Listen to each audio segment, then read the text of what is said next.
안녕하세요. 토크살롱 시청자 여러분, 서울스피커스 뷰로의 알렉스입니다. 매그니피선트 7이라고 불리는 미국의 빅테크 7개 기업이 지난 23년 주가 상승률을 좀 비교해보면 엔비디아는 219%, 테슬라가 145.4%, 메타가 136%를 기록하는 등 엄청난 성장을 보이고 있습니다. 미국이 여전히 금리 인하를 하고 있지는 않지만 시장은 이렇게 테크 기업을 중심으로 해서 높은 기대감과 성장을 보여주고 있는데요. 주목할 만한 점은 이제 이 시장이 7개 기업이 아닌 AI에 대한 투자와 성과를 나타내고 있는 AI5라는 기업으로 관심의 초점이 이동을 하고 있다는 점입니다. 되돌아보면 FANG에서 매그니피선트 7으로 그리고 이제는 AI5로 시장이 주목하고 있는 기업들이 움직이고 있는데요.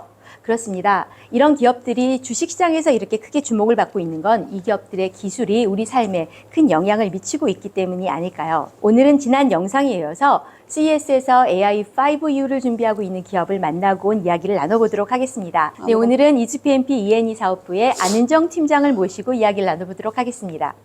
네, 팀장님 안녕하세요. 안녕하세요. 네, 이번에 CES 2024에 다녀오셨다고요? 네, 지난 1월에 올해 CES를 다녀왔는데요. CES에서는 전 세계 최신 기술을 한 자리에서 볼 수 있는 장이기도 했고, 특히 저는 이제 스타트업에 대한 관심이 좀 많아서 한 2,000여 개의 스타트업이 참여한다고 하는 이제 유레카 파크가 사실 가장 궁금하기도 했고, 정말 열심히 보기도 했습니다. 네, 그럼 오늘 나눠주실 내용도 스타트업 중심의 취재일 것 같은데요. 한번 그림 보면서 계속 한번 얘기 나눠볼까요? 올해 CTA가 100주년, 그리고 CES가 60회를 맞이했다고 해요. 이렇게 좀 긴 역사만큼이나 첫인상은 정말 모든 게 잘 준비되어 있고, CES에 함께하는 스태프들이 정말 친절하고 능숙하다라는 이제 인상을 곳곳에서 좀 받았습니다. 특히 입장을 안내해주는 이제 그 스태프분들이 계신데요. 이렇게 9시 전시관이 오픈될 때는 스태프들이 미소 짓지 않는 참관객들에게는 웃으시라는 네. 노래와 함께 좀 신나는, 좀 즐겁게 관람을 시작할 수 있게끔 해주는 특유의 바이브가 있었고 굉장히 좀 인상적이었습니다. 그리고 이제 드디어 루프에서 내려서 유레카 파크로 들어가시네요. 네. CES가 진행됐던 4일간 제가 무려 이틀을 유레카 파크에서 좀 보냈습니다. 이름도 멋지지 않습니까? 유레카. 네. 네, 이 유레카 파크는 그 CES 행사장 그 중에서 이제 테크웨스트에 있는 베네시안 엑스포에 있고요. 입구에서부터 이렇게 코리아라는 사인들이 엄청 많아요. 그만큼 우리나라 기업이 굉장히 많이 나왔다는. 맞습니다. 네, 그래서 사실은 처음에 한국에 온 줄 알았습니다. 그렇게 좀 환영받는 느낌으로 이제 엑스포장에 입장을 했고요. 지금 이제 유레카관에 처음 입장하면 보이는 전경인데요. 사실 좌측에는 계속적으로 이 CS 현장을 이제 온라인으로 좀 알려낸 스튜디오도 있었고, 그 오른쪽으로 정말 많은 스타트업 부스가 좀 펼쳐져 있었습니다. 이 유레카 파크가 있는 공간이 무려 38만 제곱피트라고 합니다. 우리가 보통 네. 퀘시나 킨텍스에서 한 홀이라고 하는 게 보통 만 스퀘어를 얘기하잖아요. 맞습니다. 그래서 그게 3개 이상이라는 뜻이네요? 그래서 우리 스타트업들이 참가하는 공간만 해도 정말 큰 코엑스 전체를 마치 쓰는 것과 그런 같은 느낌이네요. 네, 그 스타트업 하면 아무래도 혁신적인 기업들이 많잖아요. 올해 그 혁신상을 수상한 기업들을 좀 먼저 좀 봤어요. 저 혁신상을 받는 기업들은 대부분 스타트업인가요? 300여 개 기업이 수상을 하기도 하는데, 우리나라 같은 경우에는 그 한 70% 정도가 스타트업이 혁신상을 받았다고 하는 만큼 네, 스타트업의 비중이 좀 높은 거는 사실인 것 같습니다. 올해 유레카 파크에 참가하는 스타트업이 한 2,000여 개가 된다고 하는데, 우리 한국 스타트업이 500개가 넘는다고 해요. 우리나라 같은 경우에는 주로 공공기관들의 공동관에 참가하는 기업들이 좀 많았습니다. 그 공동관에 참여한다는 거는 한국에서 다양한 공공기관들이 우리나라 스타트업이 CS를 통해서 해외로 알려지는데 많은 지원을 한다는 뜻이기도 하겠네요. 네, 맞습니다. 그리고 이 유레카관은 참가하는 기준이 있다고 해요.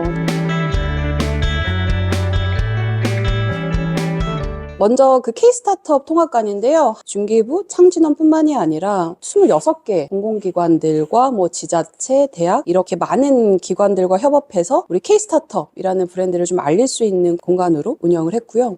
보시는 것처럼 스타트업 부스가 사실은 굉장히 작아요. 한 가로 1m 정도밖에 되지 않는 이제 좁은 공간에 많은 스타트업들이 인접해서 좀 붙어 있다 보니까 그 기업들의 좀 마케팅 활동, 홍보 활동, 본인들을 좀 알리는 활동들이 정말 중요하다. 그럼 CS 참가하기 위한 준비나 노력들이 중요한 것 같고, 적어도 이 공간에 참여하신 기업들은 정말 많은 노력과 준비를 하신 것 같았습니다.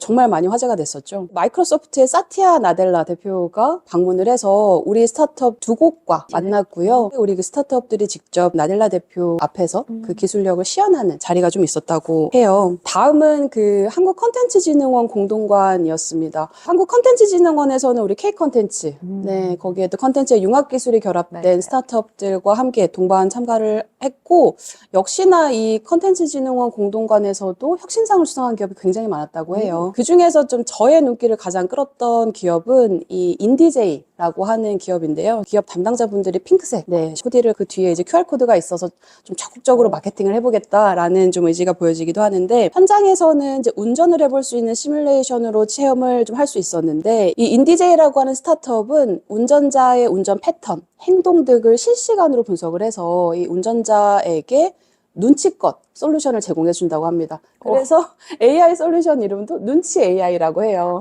네, 예를 들면 운전자가 좀 졸음이 온다라고 하면은 시트를 좀 긴장감 있게 움직여 준다던가. 운전자가 특별한 디렉션을 주지 않아도 AI가 인식을 해서 졸린 듯 같은데 하고 네, 맞습니다. 모든 스타트업 공동관 안에는 피칭할 수 있는 작은 무대들도 좀 있어요. 워낙 많은 이제 투자자나 기업분들이 이제 오시다 보니까 이제 그분들 대상으로 좀 알릴 수 있는 프로그램들도 좀 많이 진행이 됐고요.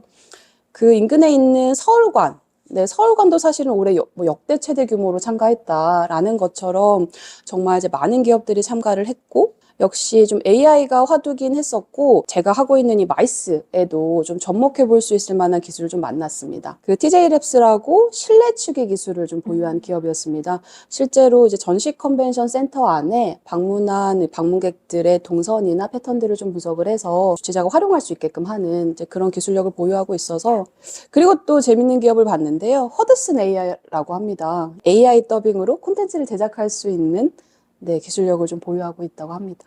그리고 K 메타버스라는 관도 있었는데요. 디파인이라고 하는 스타트업이 좀 있었습니다. 일반인도 스마트폰을 통해서 XR을 제작할 수 있는 그런 디바이스를 네, 제공해주고 있었습니다. 이런 기술 덕분에 앞으로는 일반인도 정말 손쉽게 XR 컨텐츠를 제작을 좀 할 수 있을 것 같아요. 우리나라 대기업들도 스타트업과 협업을 하고 오픈 이노베이션을 많이 하잖아요. 네. 현대차 제로원에서도 참가를 했는데 이 제로원 부스에서도 소개가 됐거든요. 그만큼 그 기술력이라던가 가능성을 좀 인정받았던 게 아닌가 싶습니다. 그리고 또 다른 좀 인상적인 공간이고요. 삼성 C랩, 삼성에서 이제 오픈 이노베이션을 하는 그 스타트업들이 참가하는 공간이었고요. 그 CS 현장에서는 이제 AI만큼이나 사실은 투명 디스플레이 관련 기술력을 보유한 기업들도 굉장히 좀 많았는데, 여기도 그런 기업들이 좀 있었습니다. 지금 그 리빌더라고 하는 이제 기업에서도 그냥 스마트폰 하나로 촬영을 해서 손쉽게 3D 컨텐츠를 만들고 본인이 그 커머스나 이런 데 활용할 수 있는 기술력을 보유하고 있고요. 투명 디스플레이로 그 컨텐츠를 좀 보여줄 수 있는 스마트 스크린도 눈길을 많이 끌었습니다. 포스코에서도 그 포스텍과 함께 그 오픈 이노베이션 하는 그 공간을 좀 마련을 했는데, 여기서는 기업들을 좀 소개하는 방식이 좀 재미있었어요. 워낙 많은 기업들을 만나야 된다 보니까 이제 QR코드로 그 기업들을 좀 알려내게 기업 홍보가 좀 될 수 있는 것도 좀 있었습니다. 자, 그러면 한국 기업들도 이렇게 많이 참여했지만 어쨌든 CES인데 해외 기업들도 많이 왔을 것 같아요. 해외 기업들도 정말 많았고, 그리고 해외도 우리나라와 같이 공동관 형태로 참여하는 부스들도 굉장히 좀 많았습니다. 먼저 홍콩 테크 공간이고요. 편한 분위기예요. 마치 좀 카페 온 것 같은 좀 느낌이었고, 특히 홍콩 테크는 디지털 헬스 분야의 스타트업들이 좀 많이 참여를 했습니다. 다음은 스위스입니다. 스위스 테크는 지금 보시는 것처럼 이제 그 옐로우 부스 컬러가 정말 이제 현장에서도 강렬해서 멀리서도 이렇게 주목할 수 있게끔 했던 부분이 좀 있고요. 스위스 하면은 이 빨간색 국기가 생각이 나는데, 그거와 다르게 노란색으로 주목성 있게 색깔을 골라서 사람들이 금방 찾을 수 있겠어요? 네. 그리고 다음은 네덜란드고요. 근데 지금 보시면서 이런 공동 공동관의 좀 부스 배치의 좀 특징이 살짝 좀 보이지 않으신가요? 워낙 그 한 부스 안에 많은 스타트업들이 참가하고 기업들이 좀 잘 노출될 수 있게끔 해야 되다 보니까 타선형으로 하는 특징들이 좀 있더라고요. 그래서 좀 멀리서도 안쪽에 위치한 기업들까지 보일 수 있게끔 하는 것들이 이런 좀 공동관을 조성하거나 운영할 때는 좀 접목해 볼 수 있는 방법이지 않을까라는 생각이 들었습니다. 이 네덜란드관에도 그 혁신상을 받은 기업들이 좀 많이 있었는데요. 음식을 센서로 분석을 해서 그 안에 들어있는 성분을 분석해내는 기술도 혁신상을 좀 받았고요. 지금 보시는 기술은 아주 작은 소리도 정확하고 크게 들을 수 있는 기술이었어요. 흡연이라던가 목소리를 내지 못하는 환자들이 좀 있다 보니까 아주 작은 목소리로 내더라도 편리한 의사소통이 가능하게끔 하는 이제 그런 기술력을 가진 기업도 혁신상을 받았더라고요. 지금 보시는 것처럼 이제 부스 안의 공간에서는 정말 이제 자유롭게 피칭이라던가 프로그램들이 좀 계속적으로 이루어져서 스타트업들한테 도움이 되거나 인사이트를 줄 수 있는 프로그램도 좀 많이 있었고요. 좀 여기가 그 비바 테크놀로지로 유명하죠. 프랑스에서도 공동관으로 참여를 좀 했습니다. 저에게 좀 인상적이었던 공간은 좀 일본 부스이기도 했었어요. 이제 보시는 것처럼 스텝이 피칭을 하는 이제 안내 사인을 들고 있잖아요. 오히려 피칭 무대가 좀 메인이 돼서 이루어졌는데 이 공간의 이름이 문샷이었습니다. 2분 피칭이 이루어졌는데요. 해외에서는 2분 피칭이 굉장히 좀 일반적이라고 합니다. 짧은 시간 안에 시장에 어떤 문제가 있고 그거를 우리 기업은 이런 방점으로 해결할 것이다 라는 것을 전달하는 피칭이 진행이 됐었습니다. 유레카관에 참여한 이렇게 다양한 기업을 많이 만나고 오셨는데요. 근데 생각해보면 이 전시의 되게 중요한 목적 중에 하나가 실제로 바이어와 셀러가 같이 현장에서 만난다는 포인트가 있고요. 서로 상담이 이루어지고 네트워킹을 만들 수 있는 그런 기능이 굉장히 중요한데 CES에서도 그런 공간이나 그런 기능들이 있었을까요? 이 유레카 파크가 위치한 베네시안 엑스포에는 그런 미덕 공간이 있었습니다. CTA 매치라고 해서 직접 이제 CTA에서 주관하는 비즈니스 프로그램 같았어요. 투자자들하고 스타트업들이 만날 수 있는 프로그램 좀이었고 투자자를 중심으로 좀 많은 스타트업들이 좀 같이 얘기를 할 수 있는 조금 더 자유로운 분위기의 미덕이었지 않았을까 그렇게 생각이 들었습니다. 실제로 이제 비즈니스를 할 수 있는 공간도 중요하지만 좀 기업들이 좀 자유롭게 만나고 네트워킹 할 수 있는 것도 중요하다고 생각을 합니다. 기업을 소개하는 사인을 이제 스태프들이 들고 있어요. 참가자가 관심 있는 기업이 있다라고 하면은 이제 그 공간에 모이면은 실제 그 기업분들하고 이제 얘기를 나눌 수 있는 그런 이제 프로그램도 좀 진행이 돼서 정말 좀 자유롭고 원하는 기업들과 좀 만날 수 있는 네트워킹이 좀 활발하게 이루어지고 있다는 거를 좀 알 수 있었습니다. 그래서 CES에서는 인더스트리 어텐디로 참여하는 사람들이 모두가 볼 수 있는 전시나 프로그램도 있지만 정말 기업들이 진짜 비즈니스를 하고 성과를 좀 만들어내는 프라이빗한 비즈니스 공간이나 프로그램들이 함께 운영이 돼서 그 성과도 낼 수 있고 그렇기 때문에 CES에 더 참가하려고 하는 부분들이 아닌가 새로운 부분을 알 수 있었습니다. 전시회가 갖고 있는 주요한 목적 중에 하나가 참가 기업이든 아니면 가는 방문자든 B2B의 경우 트레이드 쇼, 즉 무역적인 성과를 얻어내야 된다는 점에서는 우리나라의 다양한 전시회들도 결국 나가야 될 어떤 공간의 구성이나 운영에 어떤 그런 팁이 아닐까 이런 생각이 드네요. 네, 안 팀장님. CES의 사례 나눠주셔서 아주 감사합니다. 지난 코로나 시기를 기점으로 스타트업에 투자하는 상당 부분 침체기를 겪었습니다. 투자자의 과반수 이상이 투자를 축소했고요. 또 이에 따라서 기업의 체감적인 가치는 지난해 대비해서 약 30%가 준 것 같다라는 설문조사도 나왔습니다. 이런 환경 속에서도 실제로 투자받은 기업의 한 90%는 AI 기업이었죠. 그나마 다행인 건 이런 어려운 시기에서도 투자자든 아니면 기업이든 지난해보다는 24년 올해가 조금 더 나아질 거라는 전망을 같이 한다는 점입니다. 오늘 안은정 팀장님과 CES의 여러 스타트업과 다양한 기업들을 만났고요. 그리고 CES 공간의 네트워킹 파트 그리고 비즈니스 매칭에 대한 얘기도 함께 나눠봤습니다. 여러분께 이렇게 사진과 영상으로만 CES 소식을 전해드리면서 스타트업의 이야기를 나눠드리는 것이 좀 아쉬운데요. 팀장님, 직접 현장에서 이러한 것을 체험해볼 수 있는 기회가 있다고요? CES의 유레카 파크와 같이 전 세계 좀 멋진 스타트업들을 만날 수 있는 곳이 있습니다. 오는 6월 13일부터 14일까지 코엑스에서 넥스트라이즈 2024 서울이 개최가 되는데요. 올해 6회차를 맞이한 국내 최대, 아시아 최대 규모의 스타트업 페어입니다.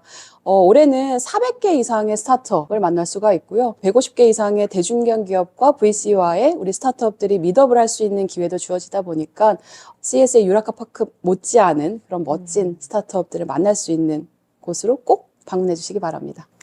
네, 이야기만 들어도 굉장히 많이 궁금한데요. 사실 저희 토크살롱에서도 22년도에 넥스트라이즈를 방문한 적이 있습니다. 올해도 꼭 다시 찾아가서 넥스트라이즈가 그동안 얼마나 더 많이 성장했고 더 많이 깊어졌는지, 얼마나 더 많이 넓어졌는지 현장의 소식을 여러분께 전달해 드리도록 하겠습니다.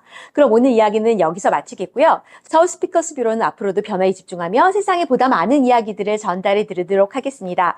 그럼 여러분 다음 시간에 또 만나요.